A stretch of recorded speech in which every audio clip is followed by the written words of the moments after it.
The way I've traditionally listened to music is kinda weird. Be it my emotional apprehension to illegally download music, or out of some urge to cozily cling to systems that I'm already familiar with, I've spent the last decade mostly listening to music by adding the songs that I like to a favorites list on my personal YouTube account, and usually just listening to said playlist in order. This video series will be my best attempt at completing the following challenge. Of the 450 songs on that playlist, how many times can I identify the source that allowed me to become acquainted with each of them? Another sub-challenge will be for me to identify the contributing factors that caused my music tastes to evolve over time. And trust me, it's happened a lot over the past 10 years. What I think is really cool about this project is that looking at a favorites list on YouTube, at least the way I did it, shows quite a bit more personality and authenticity regarding my tastes than simply looking at my iTunes downloads. This is because I can rather superfluously download a song from Apple Music, but y'all probably know firsthand that you don't frequently delete songs off your iPhones because you have unprecedented control over what you're listening to in your library.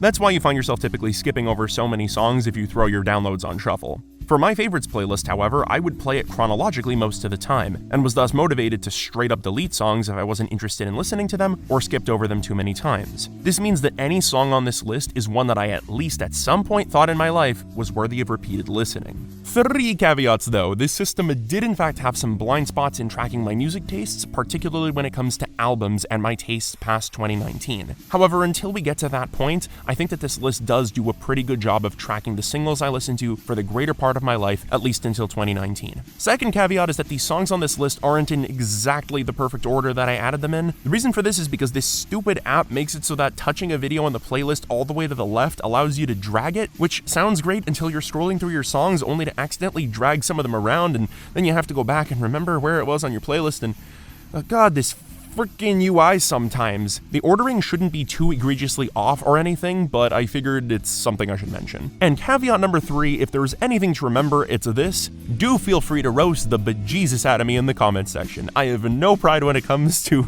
my forward tastes, and I'm totally fine taking a joke at my own expense. For each of the 9 or so major milestones in my evolving music tastes, I ended up writing a mini video essay for each, the topics of which, for part 1 at least, are up on the screen right now. Do feel free to jump ahead to any of the timestamps below if you want to jump ahead to any of these essays. With that in mind, let's start with a prequel essay of sorts. Essay 0, The Pop Music Void. Before we dive into what my tastes were in 2011, which is when I started the favorites list in the first place, it'll be useful to establish how I got to that point. As a very young kid, I loved music, but didn't have too many favorite artists aside from Eiffel 65 and The Crazy Frog, which were my jam when I was a wee lad. Other than that though, I pretty much listened to whatever was on the radio without much of a critical ear. This all changed when I started high school though, in which I developed a love of rock music. This love of rock music was in no small part motivated that I at the time perceived the genre as a very anti-mainstream countercultural alternative to the pop music of the late 2010s, which I absolutely despised. Don't get me wrong, my early tastes in rock music were mostly influenced by my parents' love for the classics and 2 other factors that I'll get to in a bit.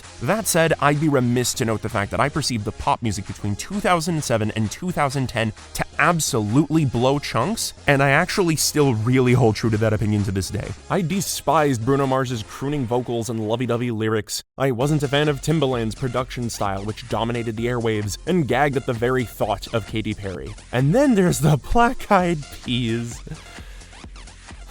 Just no. These guys, along with early Rihanna, were by far the most ubiquitous artists throughout my car rides whenever my mom and I threw on a pop station, and I especially loathed the former. While I understand that some people might look back at some of these tracks with nostalgia, the bubblegum party vibe, repetitive rhythms, and banal lyrics just never resonated with me. So if your only choices in major radio stations are a contemporary pop station, a retro pop station, a classic rock station, and an alt-rock station, the latter 2 were the obvious choice for me whenever I had the choice of music during car rides. However, with that info alone, you might assume that the first tracks off this playlist are classic rock songs, but that certainly isn't the case. If anything, there are hardly any at first. That's because between my early adolescence and early years of college, I was actually lucky enough to have a pretty eclectic listening experience thanks to a quirky radio station and the most influential rhythm game of all time. Let's start with the former. My song, we come to take over. MC, you better look over your shoulder. Yeah, you know, we are on. Oh, well, no.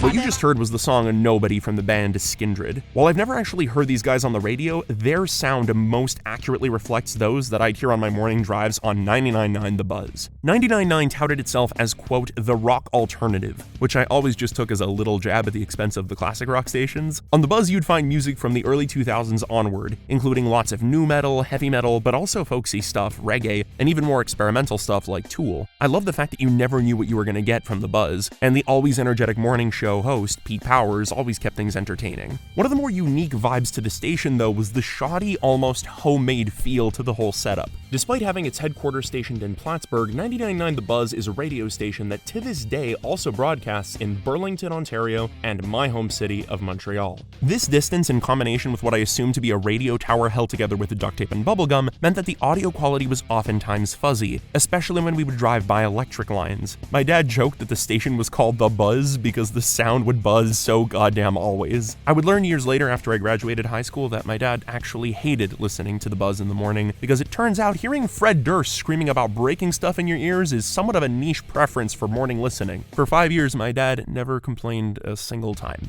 I've got a really, really awesome dad. 99.9 in the morning had a setlist that resembled some personal playlist that your wacky friend down the street ripped together just so you could hear it. While the other radio stations were clearly catered to different specific groups, be it classic rock or pop music, 99.9 didn't feel like it was really appealing to anyone in particular, other than maybe stoners, to be honest. The choices were just so immensely varied. What's more was the buzzing static interspersed throughout the songs gave the entire listening experience a grainy, almost homemade vibe that I couldn't really find anywhere else. There's this really cool video that shows 100 copies of the Beatles' The White Album on vinyl, all playing at the same time. What you'd notice if the video was available is that while the start of the albums creates a chorus of synchronous sound, they eventually create a bombast of noise. This isn't because the vinyls played at different speeds or anything, but is instead because records scratch over time, which creates a unique listening experience for each individual vinyl and resulted in that large bombast of sound occurring when they're all played together. Similar to the way that scratches on a vinyl record create completely unique listening experiences, the fact that my dad and I could serendipitously catch varying degrees of static during a song made each listening experience completely unique on our morning drives. So when you see all of this Limp Bizkit and 3 Days Grace on my playlist, understand that to me those songs carry a strong sense of nostalgia that is highly enhanced by the distinct sonic quality that they possessed when I heard them for the first time, which created this almost intimate, exclusive feeling with the music, almost as though they were long-lost relics. Certain tracks that might invoke a sense of raw anger and aggression for most of you create for me a personal association with the joy of car rides with my dad, as well as the sadness of knowing that I'll never quite be able to spend that much time with him ever again. 99.9 isn't like High Art Central or anything. That said, I owe a huge amount of my former and current taste in music to these guys, and so 99.9 The Buzz will forever hold a special place in my heart as my earliest exposure to the eclectic ranges of sounds and vibes that music could have. But 99.9 wasn't the only eclectic bastion of rock music that the young Pineapple got to experience. No. There was another.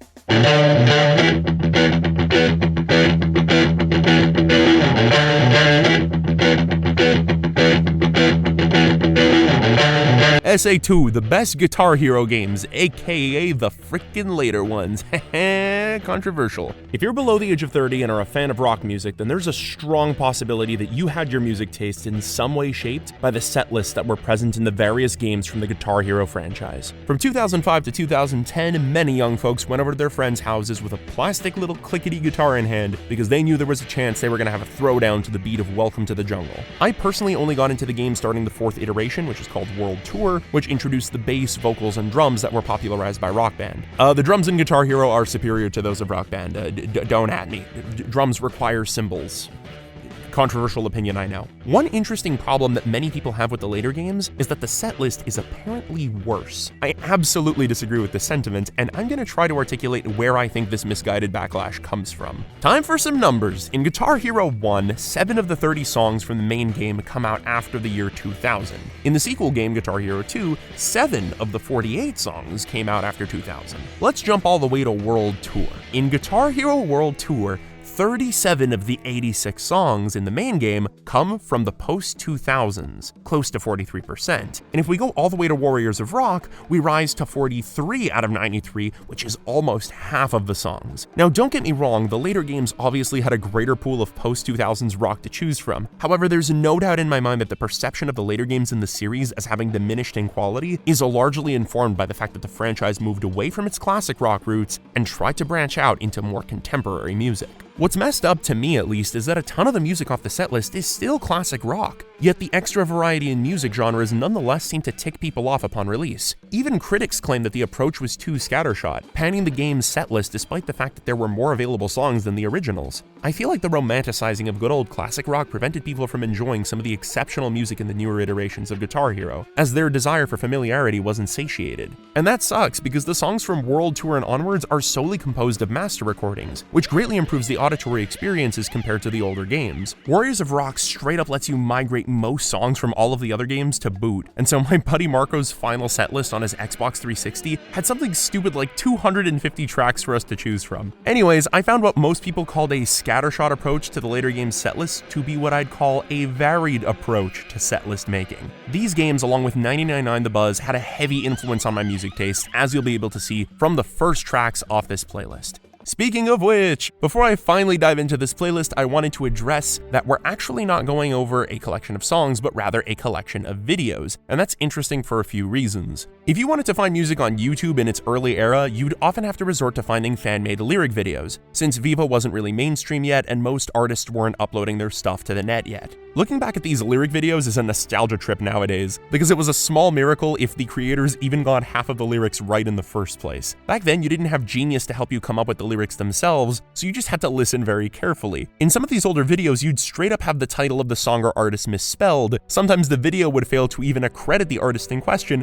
and sometimes, at its worst, the person in question would just name the song wrong, such as in the example of this Halo 3 theme, which is actually a Halo 2 theme. Sometimes a visual element would be comprised of a series of super low-res images, like in the case of this face down video. All this to say, remember that this list is an audio-visual one, and we'll get into why that's important later on. While I started this project by just using a shorthand for some of the songs, I eventually progressed to writing out their full titles. This means that some of these will have the actual song names, whereas others will have more elaborate titles such as Tool Schism Epic Fan Video, or something like that. Okay, let's see the songs. First up, we have The Killers, Mr. Brightside. I went to go see these guys live because my girlfriend wanted me to keep her company, and I was like, I don't know many Killers songs, but I'll come if the tickets are cheap. When we actually got there, I not only knew every song that was played, but also sang along to most of the lyrics. It was only then that I realized how much Killers was played on 99.9. I still love these guys to this day. Jumping ahead to Linkin Park's Given Up. I've listened to so much Linkin Park, particularly through 99.9, and also my amazing friend Marco. I remember the first time that I heard these guys was in 2007 at the end of the credits of Michael Bay's Transformers. Yes, that is the first time I ever heard Linkin Park, and I just remember being floored by Chester Bennington's passionate vocals. They were one of my favorite bands growing up, and their decision to go electric on certain albums was a bold choice that I think was super sick to this day. While I can see why some people might read their lyrics as a tad melodramatic, it's impossible to not read them as being authentic to the experiences of certain members of the band, key among them being Chester Bennington himself, who took his life in 2017. Linkin Park's music is also frequently chosen as the soundtrack for a number of AMVs on YouTube. There's a Mother's Basement video for a great explanation as to why he believes this to be the case, which I'll link down below. I know nu metal gets a bad rep, but damn, these guys were innovative for their time. Stupify by Disturbed. Disturbed was for the longest time my all-time favorite band. Their operatic and over-the-top approach to metal really resonated with me when I was younger, and the vocals, while certainly not clean, weren't as incomprehensibly dark and growly as some other metal mainstays. I also really liked that they tackled serious issues in an approachable manner, with topics ranging from abusive relationships to the deification of political figures to the existential dread of climate change. I do certainly have my own fair share of criticisms of the band, particularly with the sameness of their sound throughout their discography. That said, they've carved out a well-deserved niche in the metal sphere due to their distinct sound, and they can oftentimes serve as a springboard from which people can venture forth into other metal acts. I'm explaining my relationships with Disturbed and Linkin Park particularly because you're going to see a ton of their tracks in the early parts of this list, but I'm only spending this much time on the acts that were highly influential to my tastes in some way. In the case of Disturbed, their albums The Sickness and Indestructible were among my favorite albums as far back as my late teens. Breaking Benjamin, The Diary of Jane. In that same vein comes Breaking Benjamin, distinct singer, cool topics of exploration at times, but hardly Shakespearean in the writing department, and also a tad samey across their discography. Incubus, Animali. I found this one on Guitar Hero On Tour, which was the DS version of the game in which you would strum along with the stylus on your touchscreen. I like Incubus sometimes, and New Skin gets the honor of being the very first song I ever downloaded off iTunes. Skillet, Monster. This song being omnipresent in AMVs is kind of a meme because it's cheesy, over the top, and emblematic of the constant use of transformations found in anime. This is very tough and hard for me to listen to nowadays because it's just kind of cringy. I cringe really hard every time I hear it. 3 Days Grace, Riot. 1X by 3 Days Grace just has so many hard rock bangers on it. I find that these guys have pretty much the same strengths and weaknesses as Breaking Benjamin, and they'd probably find themselves on my top 10 until about my early 20s. Children of Bodom, Are You Dead Yet? So for the source for this one, I just wrote Children of Bodom Rabbit Hole, and since I'll be using the term rabbit hole a lot, I'd like to take a moment to explain what it means within the context of this video series. Going down a band or artist's rabbit hole can signify one of the following. 1, I was listening to another song from the same artist and this new one got recommended. 2, I went looking for songs of that particular artist because I liked some of their work. And 3, I subbed to the artist's YouTube channel and got a notification on my feed. So if you see blank rabbit hole for the rest of this video, it is based on basically either the algorithm feeding me works from the same artist, or me going out of my way to research the works of an artist I'm interested in. A big old gap here in terms of stuff that's worth mentioning. For some songs like this Evanescence one, I certainly, I wasn't looking this up myself, so I can therefore all but guarantee that it was recommended to me by the YouTube algorithm. Fun fact about this Mumford & Sons song, there was one time where all 4 major radio stations were playing it at the same time. God, these guys were freaking ubiquitous. This could be anywhere in the world. Alexisonfire. Alexisonfire was recommended to me as a band by my buddy Adam from CJEP. To this day, I think these guys have wonderful lyrics. These guys are really poetic and imagistic in their approach to songwriting, and I still to this day really appreciate that. Of my early taste in music, I do feel like these guys are certainly one of the stronger bands on this list. Away by Yellowcard. This one had an AMV that listed the top 5 greatest fights in anime or something like that. You'd find a whole bunch of those in the early days of the internet. One part of the long AMV played this fight from Afro Samurai where Afro fights a mechanical version of himself, played over, go figure, way away, and that's actually the first time I ever heard a Yellowcard song. Starting now, you are going to see a hell of a lot of Bullet for My Valentine, because if there's one thing I learned while exploring my music tastes, it's that I apparently listened to a ton of these guys growing up. Scream Aim and Fire was the first of the batch, and trust me when I tell you it won't be the last.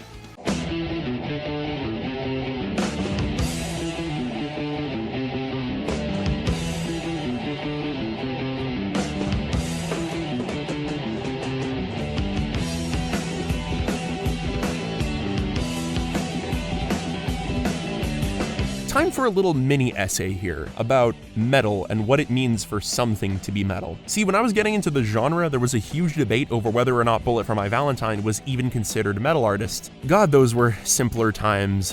The things that governed our discourse nowadays are quite a bit different, aren't they? Based on some of the music courses I've taken, as well as my understanding of the older school styles of metal, the genre doesn't really have the habit of acknowledging the presence of women within the diegesis of the worlds they create. Seriously, try looking at Sabbath, Maiden, Megadeth, and Metallica. Name me some songs in which they even discuss ladies, or even a lady. It's actually really hard to do off the top of your head. This is interesting because you don't usually see this in the rock genre or even hard rock. Be it singing about how much you love girls, or one specific girl named Roxanne who put on the red light, or your best friend Jessie's girl, or your friend Stacy's mom who's got it going on, or all of Pinkerton or the White Album. Singing about girls in rock music is basically as old as the genre itself.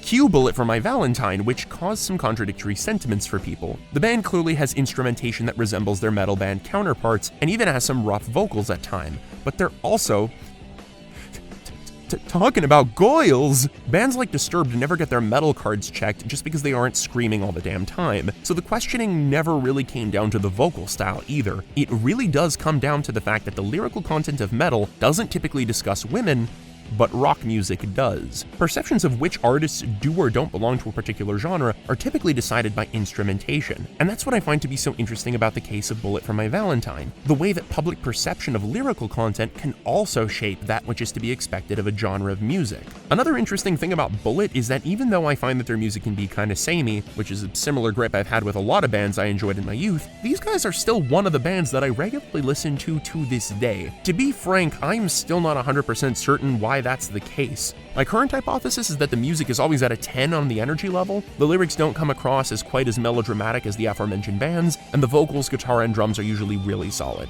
Without a Fight from the Elite Beat Agents. Elite Beat Agents was a game that you would play on the DS, and you would tap along. It's a rhythm game, it's kind of like Guitar Hero, but instead of strumming, you tap, and it's really cool. Here are a bunch of songs that aren't really worthy of discussion. For Joker and the Thief, I remember first hearing this song from the Hangover movie during the casino scene. Then we move on to Eon by Celldweller. This is my first foray into a genre of music that I listen to a ton of, and that is industrial metal. This is the beginning of what would become a minor obsession with Celldweller and Blue Stahli, who were two of the biggest names in industrial metal around the 2010s. Industrial metal combines electronic elements with metal, and so it is quite possibly one of the most aggressive genres out there. It also makes for great AMVs, which is where I probably heard Celldweller for the first time. I'm pretty sure I heard the last Firstborn before this track, which was in an AMV of Sasuke vs. Naruto that eventually transitioned into Ichigo vs. Grimmjow from Bleach. Blow Me Away by Breaking Benjamin is an interesting one because, technically speaking, this one song broke up the band. For whatever reason, the bandmates allowed for, I think it's Valora,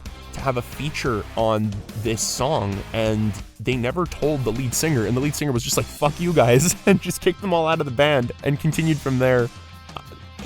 God, Breaking Benjamin is so fucking weird. Deadman Wonderland full intro song. This got recommended to me first. I clicked on it because I liked the thumbnail, and then I saw the anime, and I was like, oh my god, I can't wait to see season 2.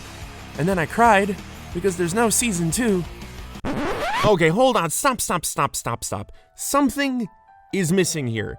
While Disturbed was my favorite band when I was young, my second favorite band doesn't have any songs on this playlist, and we're super deep into the hole at this point. Well, you might be thinking, well, maybe that's because you own their albums, and this disincentivized you from putting any of the songs on the playlist.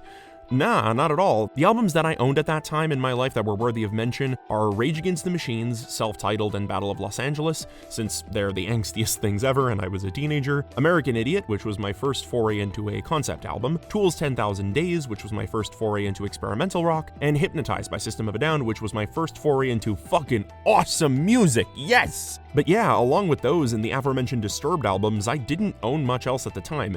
You know, because money. Plus, you wouldn't be able to buy my second favorite band's stuff without paying out the ass anyway. That's because despite my tastes not being too wild in my youth, one of my favorite bands was so elusive and tough to track that most of their vids have been wiped from YouTube.